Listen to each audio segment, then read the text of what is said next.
তাদের নবী তাদের আরো বলল, আল্লাহ তাআলা যাকে পাঠাচ্ছেন তার বাদশাহীর অবশ্যই একটা চিহ্ন থাকবে, এবং তা হচ্ছে সে তোমাদের সামনে হারানো সিন্দুকটি এনে হাজির করবে।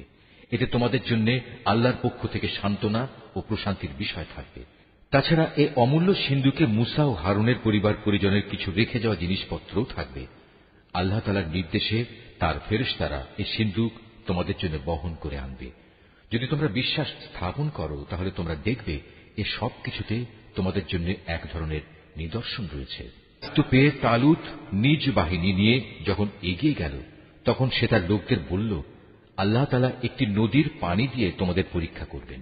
যদি তোমাদের মধ্যে কেউ এর পানি পান করে তাহলে সে আর আমার দলভুক্ত থাকবে না, আর যে ব্যক্তি তা খাবে না সে অবশ্যই আমার দলভুক্ত থাকবে। তবে কেউ যদি তার হাত দিয়ে সামান্য এক আঁজলা পানি খেয়ে নেয় তা ভিন্ন কথা। অতঃপর সেখানে গিয়ে হাতে গোনা কয়েকজন লোক ছাড়া আর সবাই তৃপ্তি ভরে পানি পান করল। এ কয়জন লোক যারা তার কথায় তার সাথে ঈমান এনেছিল, তারা এবং তালুত যখন নদী পার হয়ে এগিয়ে গেল, তখন তারা নিজেদের দীনতা দেখে বলে উঠল, হে আল্লাহ, আজ জালুত এবং তার বিশাল বাহিনীর মোকাবেলা করার শক্তি আমাদের নেই। এ সময় তাদেরই সাথী বন্ধুরা যারা জানত তাদের আল্লাহর সামনে হাজির হতে হবে, তারা বলল, ইতিহাসে এমন অনেকবারই দেখা গেছে আল্লাহর সাহায্য নিয়ে একটি ক্ষুদ্র দলও বিশাল সেনাবাহিনীর উপর জয়ী হয়েছে। কেননা আল্লাহ তাআলা ধৈর্যশীলদের সাথেই থাকেন। তারপর যখন সে তার সৈন্য নিয়ে মোকাবেলা করার জন্য দাঁড়ালো, তখন তারা আল্লাহর কাছে সাহায্য চেয়ে বলল, হে আমাদের মালিক, তুমি আমাদের সবরের তৌফিক দান করো, দুশমনের মোকাবেলায় আমাদের কদম অটল রাখো এবং অবিশ্বাসী কাফেরদের মোকাবেলায় তুমি আমাদের সাহায্য করো। লড়াইয়ের ময়দানে তারা তাদের পর্যুদস্ত লাঞ্ছিত করে দিল এবং দাউদ আল্লাহর সাহায্য নিয়ে জালুতকে হত্যা করল। আল্লাহ তাআলা তাকে দুনিয়ার রাজত্ব দান করলেন এবং তাকে রাজ ক্ষমতা চালানোর কৌশল শিক্ষা দিলেন।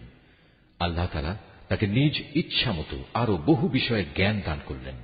আসলে আল্লাহ তাআলা যদি যুগে যুগে একদল লোককে দিয়ে আর একদল লোককে শায়েস্তা না করতেন তাহলে এই ভূখণ্ড ফিতনা ফাসাদে ভরে যেত, কিন্তু আল্লাহ তাআলা তা চাননি।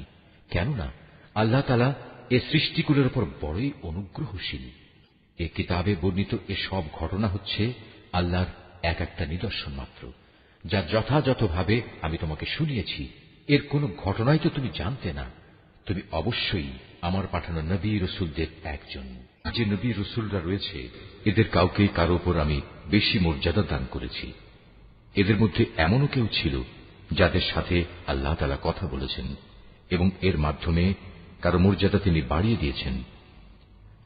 আমি মরিয়মের ছেলে ঈসাকে কতিপয় উজ্জ্বল নিদর্শন দিয়েছিলাম, অতঃপর পবিত্র রূহের মাধ্যমে তাকে আমি সাহায্য করেছি। আল্লাহ তাআলা চাইলে তাদের আগমনের পর যাদের কাছে এসব উজ্জ্বল নিদর্শন এসেছে তারা কখনো মারামারিতে লিপ্ত হতো না, কিন্তু রসুলদের পর তারা দলে উপদলে বিভক্ত হয়ে গেল। অতঃপর তাদের মধ্যে কিছু লোক ঈমান আনল, আবার তাদের কিছু লোক আল্লাহ তাআলা ও তার নবীকে অস্বীকার করল। অথচ আল্লাহ পাক চাইলে এরা কেউই যুদ্ধ বিগ্রহে লিপ্ত হতো না, কিন্তু আল্লাহ তাআলা যা চান তাই করেন। হে ঈমানদাররা, তোমরা যারা ঈমান এনেছ